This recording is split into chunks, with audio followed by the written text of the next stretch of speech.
We're going to continue in our series called Renewed. And it's all about the renewed life with Jesus. And as we think about the renewed life, we think about things being made new again. And I love that picture, that background, and you just look at the beauty there that God has created. And this renewed life is all about what God is creating and is doing within each of us. And as we go through this series, it's actually a journey through Romans 12. And it's Romans 12. We want to become a Romans 12 disciple, a follower of Jesus, as Paul lays out in Romans 12. And I want to encourage you, because we're going to be in Romans 12 now for probably the next 10, 12 weeks or so. And so I want to encourage you now to really start memorizing Romans 12. And it is just a beautiful chapter. And just begin to memorize that and begin to meditate over Romans 12 over the course of the next few weeks. And I guarantee you that you will be blessed. Well, the title for today's message is Renewed Devotion. And to renew means to make new again. To become new or as new, to begin again or to resume. And so that's what we're looking at. We're looking to begin again our devoted lives. That's really what the challenge is today, is to renew that devotion, to make that devotion to Jesus, to a life surrendered and completely given over to Him, to make that new again. And devotion, the state of being dedicated, consecrated, or solemnly set apart for a particular purpose. And so today, the challenge is for us to see ourselves as those who have been set apart. Those who have been set apart, and that we make that decision again, anew, to be devoted, to live devoted lives to God. And the journey that we're on, this journey through Romans 12, really requires a dedication or a devotion to walking this road. It's not something that you just happen to fall on and then get off. This is to journey with us through Romans 12, this journey to discipleship, to true, authentic discipleship with Jesus, requires an intentional decision to pursue that renewed devotion, that setting apart, having ourselves set apart for the purposes of God. And the question that you ask, that we have to ask ourselves is, am I willing to rededicate my life to following Jesus wherever He leads me? Am I willing to rededicate my life to following Jesus wherever He leads me? Last week, we did kind of an overview. And we looked at the definition of the word Christian.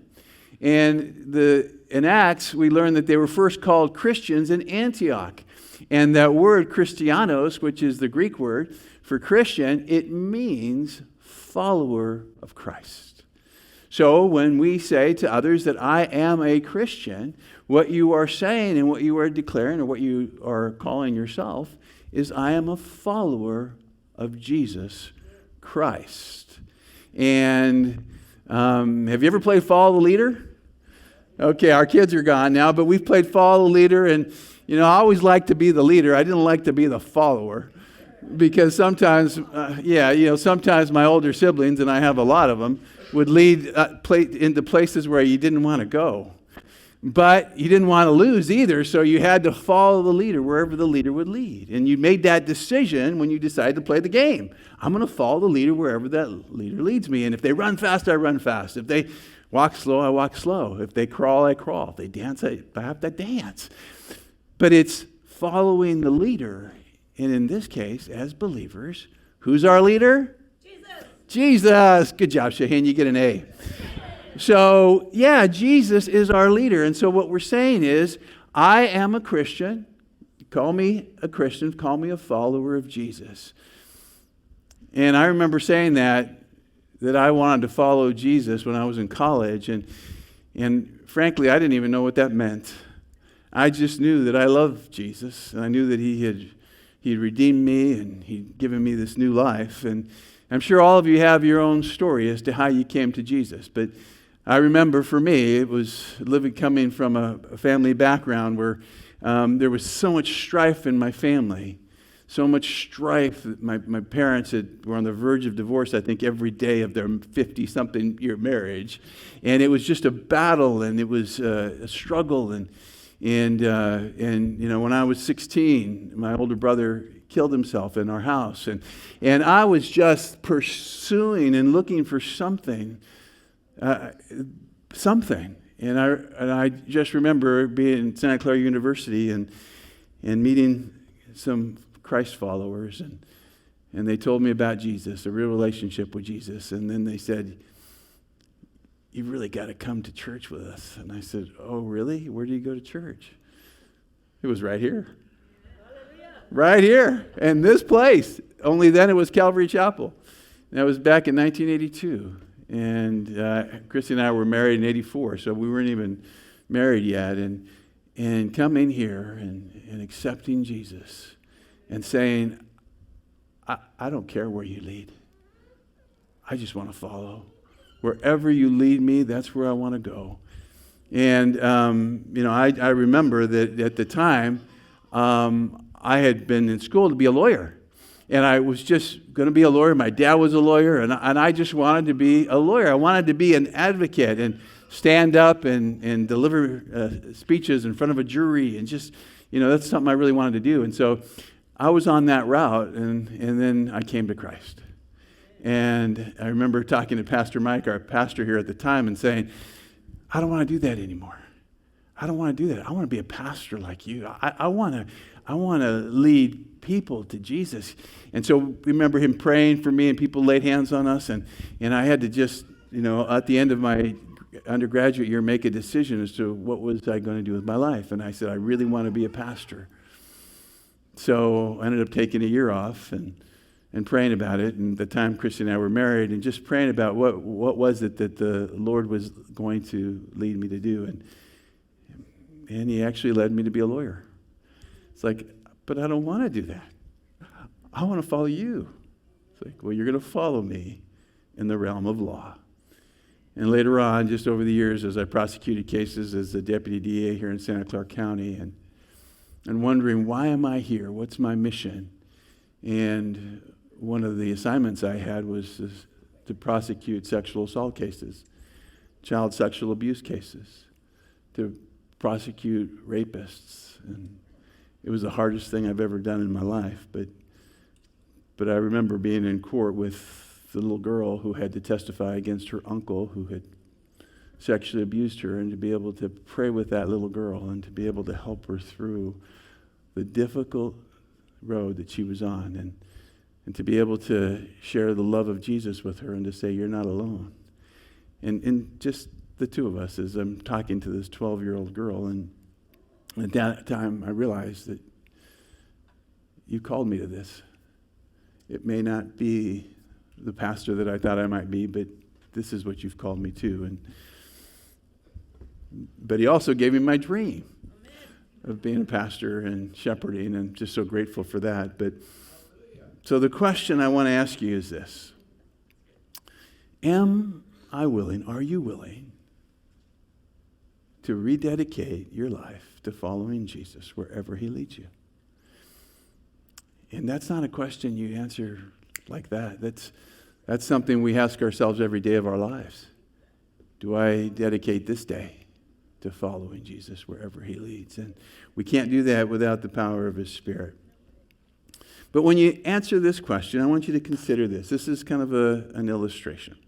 So I want you to imagine that your beautiful Saturday afternoon, the sun is shining, and you decide that you're going to go out and drive around in your neighborhood and look for garage sales. Anybody like garage sales? Yeah, okay, right? I mean, just love to see what other people are selling and what are they selling it for and what do they have there. And so let's say this Saturday you're just out looking for a garage sale and you see a sign and it says estate sale. And you wow, estate sale, that means everything. And so I'm going to go take a look. And so you pull up to the house and you decide to look around. But this estate sale is different. This estate sale says it's more of an auction, and that all of the contents of the house, from the second floor to the basement, everything in this house is going to be sold for one price. It's going to be auctioned off to the highest bidder. And so everybody is now then taking a tour and looking at the house and the contents of the house to see what number would they bid for the content. So you're asking yourself, okay, let me take a look and see if there's anything here that I would really like to have. And you proceed to look through the house, and you go upstairs, you look at all the rooms and then the first floor. And you really don't see anything that appears to you to be of great value. You see some old, maybe Civil War rifles and things, and you see these things and you think, well, those would be neat, but really, what is there anything here that I would really want? So you just decide in your mind, well, what would maybe the winning bid for all the contents of this house, what might that winning bid look like? And you begin to do some math in your head, and you think about you give a value to different rooms of the house, and you come up with about a $50,000 value. And you said, I think $50,000 probably would be the winning bid, but there's nothing here that I would really want for that amount of money. But on your way out, you decide you're going to go take a look at the basement. So you go down to the basement, and there's nobody there, and you see there in the corner, you see this old kind of roll-top, turn-of-the-century desk. And you think, wow, that reminds me of Granddad's desk. And you say, well, I remember Granddad, and I remember that in his desk that would look just like this, there was a false drawer. I mean, you pull out that drawer, but behind it was a false back. And he would always hide things in that drawer. And so you say, I'm going to take a look and see if this desk maybe has that drawer. So you pull out the left top drawer, and sure enough, it's just like your granddad's. And there's a wall there that it's not really a drawer, it just kind of falls down. And you wonder if you can maybe pull that back out. And you pull, and sure enough, it opens. And you look in there and you see there is this like red felt bag. You pull out the bag and you open it. And when you open it, you see these gold coins. The bag is it has 20 1856 double eagle coronet head $20 gold pieces in mint condition. They had never been, doesn't look like they've ever been circulated. You pull out your phone, you say, oh my goodness, what is this? And I'm going to check and see what the value is. And you realize one of these coins, just one, is worth over $1 million. And there are 20 of them. What would you do? What would you do? I know what I'd do. I'd slowly put them back. I'd put that wall back. I'd put the drawer up. I'd hope nobody else looks. And then I would check my bank account and everything else to see how much money can I possibly get from all of the sources that I have to make the winning bid. Would you sell everything in order to buy the contents of that house, knowing what you now know? Maybe $50,000 in order to receive millions. I mean, it really is a no-brainer, isn't it? It's like, of course, I've just got to come up with enough money to be able to make the winning bid, and whatever that is, even if it has to be double what somebody else bids, it doesn't matter, because I know what I'm getting at the end of this. So this is the verse that we're going to be looking at this morning. We've been looking at since last Sunday. And I want you to just keep in mind that illustration for a minute. We're going to come back to it. But I just want you to think about that as we listen to Paul's call and appeal to us in Romans 12.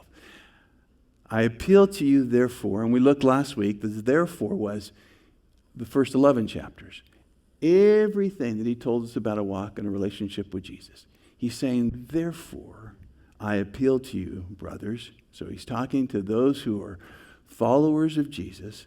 I appeal to you by the mercies of God to present your bodies as a living sacrifice, holy and acceptable to God, which is your spiritual worship. The Passion Translation has it this way: beloved friends, what should be our proper response to God's marvelous mercies? To surrender yourselves to God to be his sacred living sacrifices and live in holiness, experiencing all that delights his heart. For this becomes your genuine expression of worship. Sacrifice, surrender. Aren't those just great words? Don't you just look forward to sacrifice? Doesn't that just get you excited when someone says, you're called to sacrifice? It's like, really? Thank you very much. Or called to surrender. Just surrender and give up your own desires and your own ways and all of your wants. And those are just not easy words to digest and embrace. They're not the easiest concepts. And when we're called to sacrifice ourselves, I think of the Old Testament, right? I think, they sacrificed the spotless lamb. And what did they do? And bled it out. And it was like, is that what is going to happen to me? Is this what's really being asked of me? To sacrifice? To be that sacrifice on the altar of God? As we consider this journey of what it means to be a follower of Jesus, sacrifice and surrender are absolutely part of that, because we're called to follow our leader. And how did our leader live his life? But his life was dedicated and devoted to his Father. Because of his love for his Father, he sacrificed himself and surrendered himself to a death to pay for your sins and mine. So is this relationship with Jesus that we have, is it worth sacrifice of our entire lives and all that we are? Is it worth it? Is it worth our total devotion, our renewed devotion? Being in an authentic relationship with Jesus means regularly renewing our devotion to following him wherever he leads.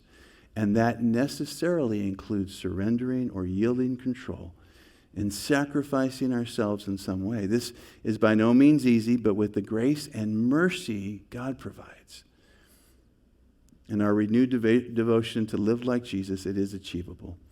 A totally devoted life is truly a blessed life. I love what Paul says here. He says, I appeal to you, therefore, by what? By the mercies of God. To do what?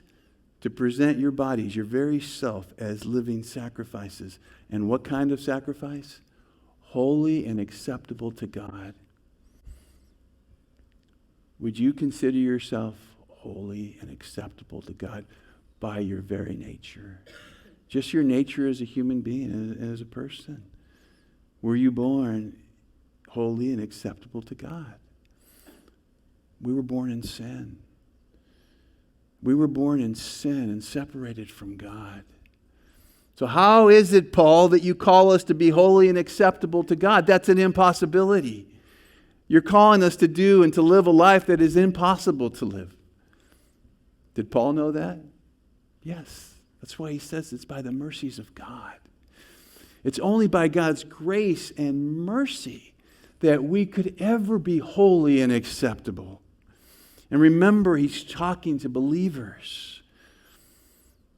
So I want to encourage you, when you look in the mirror as a follower of Jesus, it doesn't matter what the world or the devil or anybody says. or even the voices that you think are your own, as you look at yourself in the mirror,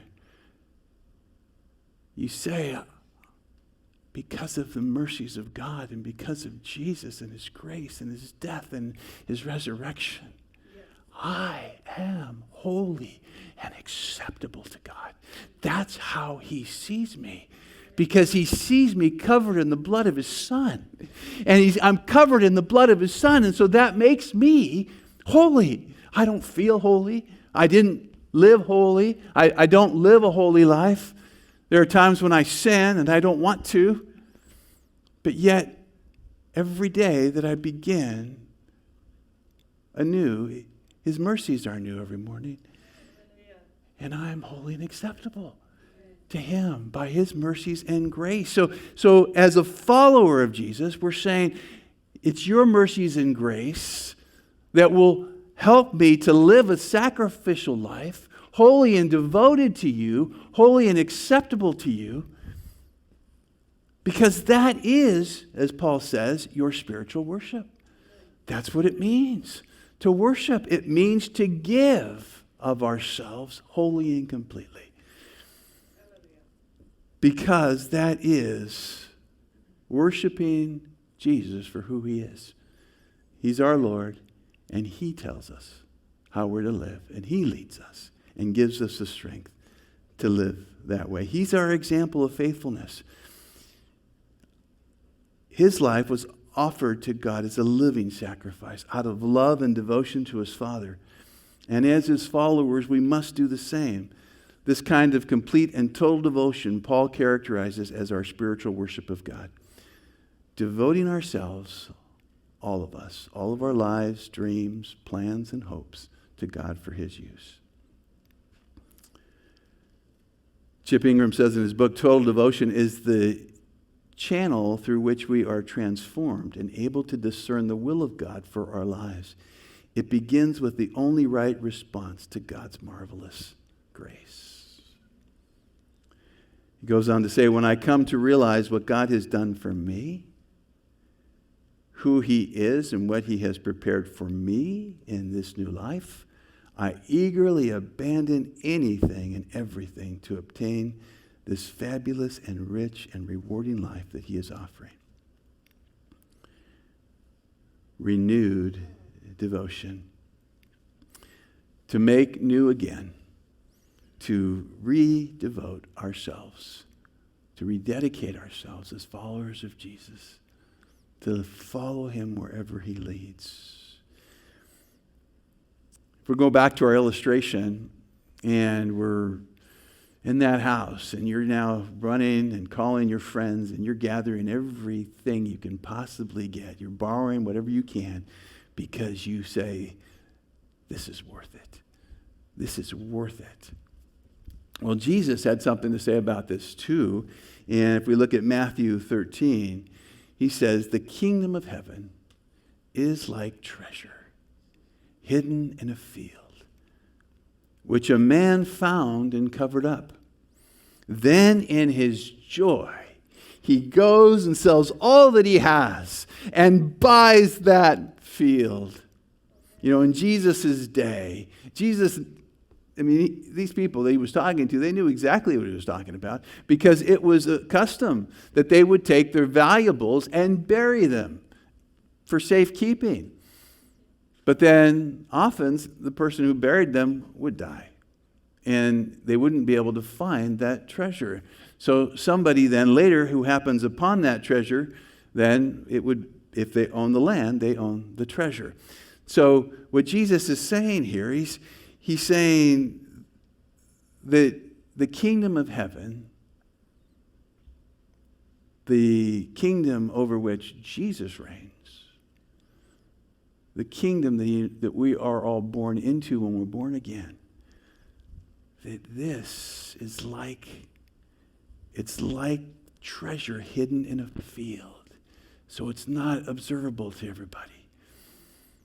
But when you come upon it, like this man, and you find it, then you realize the value of it, and you have to own it. You have to have it.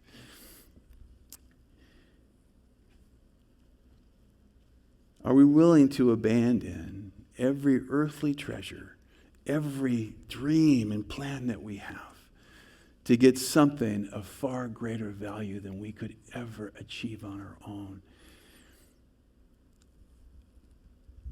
It doesn't make any rational sense not to. But the God of the universe is saying, this is the life I have for you. And I gave my son to show my love for you. And nobody knows what is better for you than I do. And I'm calling you to give that life I've given to you back to me. And I'm going to bless you more than you could ever possibly ever be blessed in any other way. Wouldn't we not then say, yes, Lord, I'm all in. I push it all over to your side. You lead me. What has Jesus done for you? What has he done? You know, so often, I grew up in the Catholic Church, and I didn't really understand what Jesus had done for me. So it wasn't that valuable to me. And I would go to church every Sunday, but still not really understand until it was made known to me that my sin has separated me from a holy God, and there is no way that I could be reconciled to God without Jesus' death and resurrection. And Paul tells us that if we confess with our mouth that Jesus is Lord, and we believe in our hearts that God raised him from the dead, then we are saved. Saved, rescued from a life meant for total eternal separation from God and living in our sin. So the question is, do we understand what Jesus has done for us? What is that worth to you? What is it worth to me? Is it worth my life? Can I trust him with my life? Renewed devotion.